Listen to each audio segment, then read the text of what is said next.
Mano paradiso dala jomoseloyo. Watine uru Nyasaye gi teko waduto mondo wachope dalano. Erokamano uru Nyasaye. Paradiso ya ibiro yudo kopong' chuo tia tia ne Yesu ibiro yudo kopong' ajira paradiso ya ibiro yudo kopong' chuo tia tia ne Yesu ibiro yudo kopong' ajira paradiso ya ibiro yudo kopong' chuo tia tia ne Yesu ibiro yudo kopong' ajira sinde yuake dala ibiro yudo kopong' chuo tia tia ne Yesu ajira sinde yuake dala ibiro yudo kopong' chuo tia tia ne Yesu ibiro yudo kopong' ajira kirubi luoro dala ibiro yudo kopong' chuo tia tia ne Yesu ibiro yudo kopong' ajira kirubi luoro dala ibiro yudo kopong' chuo tia tia ne Yesu ibiro yudo kopong' ajira jolwenyi luoro dala ibiro yudo kopong' chuo tia tia ne Yesu ibiro yudo kopong' ajira paradiso ya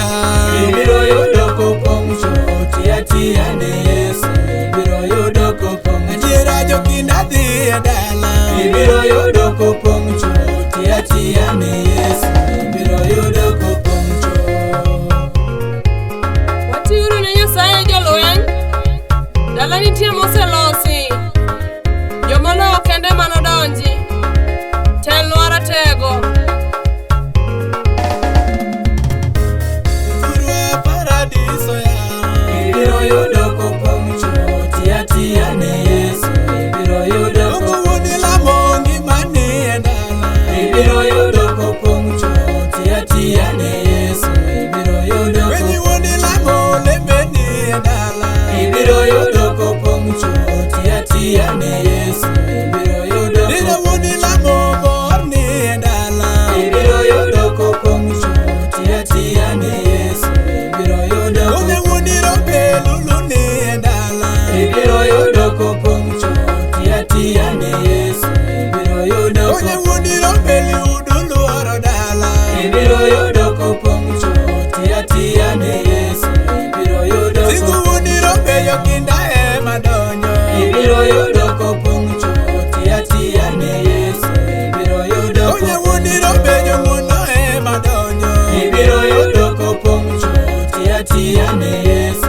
ibiro yudo singu wuoni robe johera e madonyo ibiro yudo kopong' chuo tia tia ne Yesu ibiro yudo singu wuoni robe ngimani e dala ibiro yudo kopong' chuo tia tia ne Yesu ibiro yudo kopong' chuo.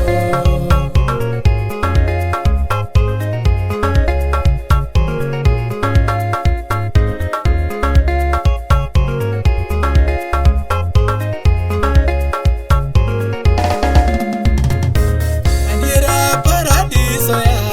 ibiro yudo kopong' chuo tia tia ne Yesu ibiro yudo kopong' ngima morni e dala ibiro yudo kopong' chuo tia tia ne Yesu ibiro yudo dongo wuoni robe jokinda e madonyo ibiro yudo kopong' chuo tia tia ne Yesu ibiro yudo dongo wuono simo yong'wono e madonyo ibiro yudo kopong' chuo tia tia ne Yesu ibiro yudo kopong' churwa morni e dala ibiro yudo kopong' chuo tia tia ne Yesu ibiro yudo kopong' churwa liudu luoro dala ibiro yudo kopong' chuo tia tia ne Yesu ibiro yudo kopong' churwa mwandu ni e dala ibiro yudo kopong' chuo tia tia ne Yesu ibiro yudo kopong' churwa mesopedh e dala ibiro yudo kopong' chuo tia tia ne Yesu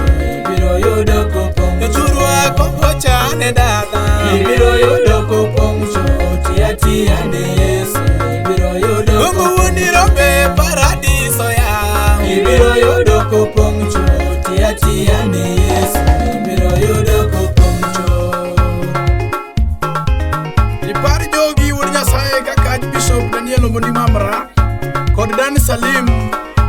ma en pastor mari maniseluongo.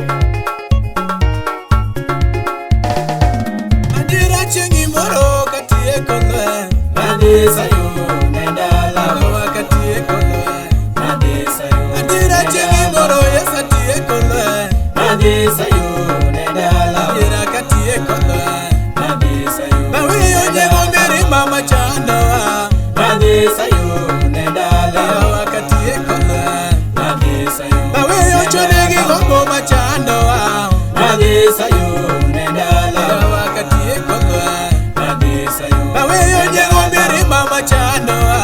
madhi Sayun e dala Yawa katieko lweny madhi Sayun Ajiwo uni joyalo kwatieko lweny madhi Sayun e dala Yawa kwatieko lweny madhi Sayun Ajiwo iri kutieno kwatieko lweny madhi Sayun e dala Yawa kwatieko lweny madhi Sayun Akunya wuodi Nyasaye kwatieko lweny madhi Sayun e dala Yawa kwatieko lweny madhi Sayun e dala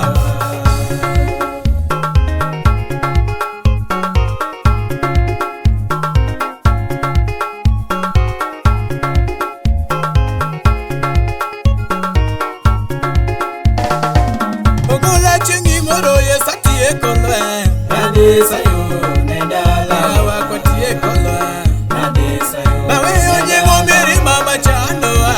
madhi Sayun e dala Yawa kwatieko lweny madhi Sayun Baweyo nyengo mipini maimowa madhi Sayun e dala Yawa kwatieko lweny madhi Sayun Baweyo masiche duto maluorowa madhi Sayun e dala Yawa kwatieko lweny madhi Sayun Baweyo nyengo mipini machandowa madhi Sayun e dala Yawa kwatieko lweny madhi Sayun Baweyo gombo mipini machandowa madhi Sayun e dala Adiera kwatieko lweny madhi Sayun Agunya wuodi Nyasaye kwatieko lweny madhi Sayun e dala Yawa kwatieko lweny madhi Sayun Ajiwo yawa molemo kwatieko lweny madhi Sayun